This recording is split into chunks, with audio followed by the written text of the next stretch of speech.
Okay, well, hi there, YouTubers and follower of the Rudge, aka the Doctor.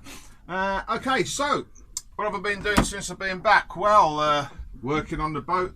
There hasn't been an awful lot of work about, which is what I came back from Kefalonia for. So we'll just have to see how this pans out, because we're going to get locked down by Thursday, and it's Sunday now, for a month. So I guess I'll be doing a lot more work on my own boat. Which will be good because I want to take it to Kefalonia eventually. As you can see, the weather is extremely inclement.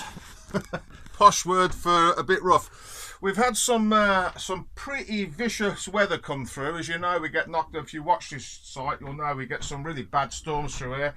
85, 90 mile an hour winds, big swells, pontoons getting broken and boats getting bashed about. So I thought I'd show you today, people who've got boats that watch this site, how I rope my boat.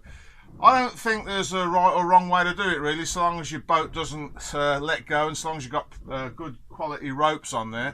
People will tell you this or tell you that, but we all learn our own way.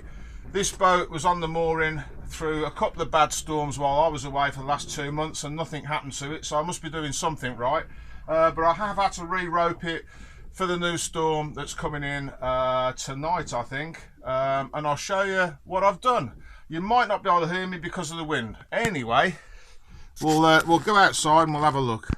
Okay, so here we go. So the prevailing wind is from the west down here, so that's the east over there,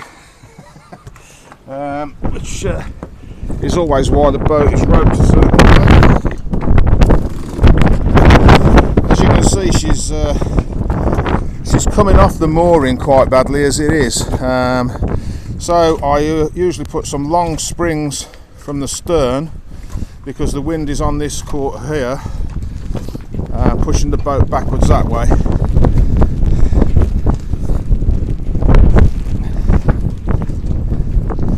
So I don't know whether you can hear this, but as you can see, that bow line, I would like it ideally to be a bit longer than that, but of course we've got a boat in the way here, so that's as long as I can get that one. So I've got one that goes up to the through the cleat there and onto the deck fitting.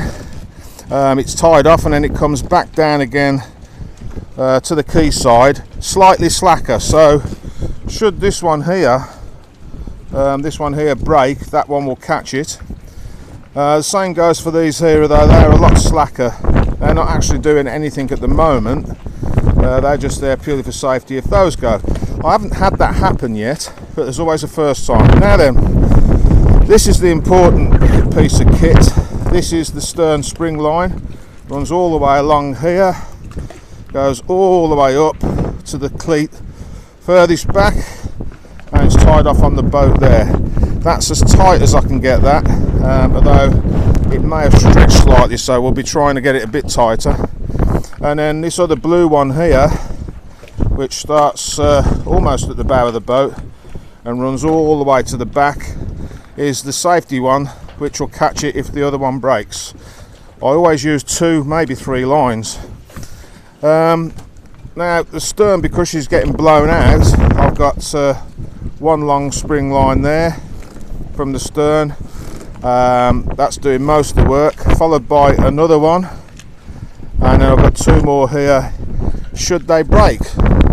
So I did all this a couple of days ago. The lines have now stretched out, and as you can see, we've got a fair gap now because it's quite windy. So as the wind drops off, I shall be trying to tighten this spring line here. As you can see, there's a little bit of slack in it,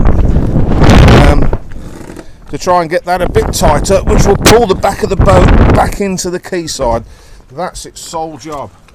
So there you go, guys, that's how I tie my boat. As I said, it's not very nice. I've took the VHF aerials down. I've even retied Elaine. That rope there, although she's hung on the davits and keyed into the back of the stern of the boat, I've put that line there to keep her off the quayside and out of harm's way with the ropes. She has got tangled up in the ropes once or twice. not a lot you can do about that. Now, I dare say there are going to be all sorts of people roasting me on YouTube for my roping skills. Do you know what? I don't care. My boat is still here. There was a guy last year that when I had 2 lines break, so oh, I've never had lines break, blah blah blah.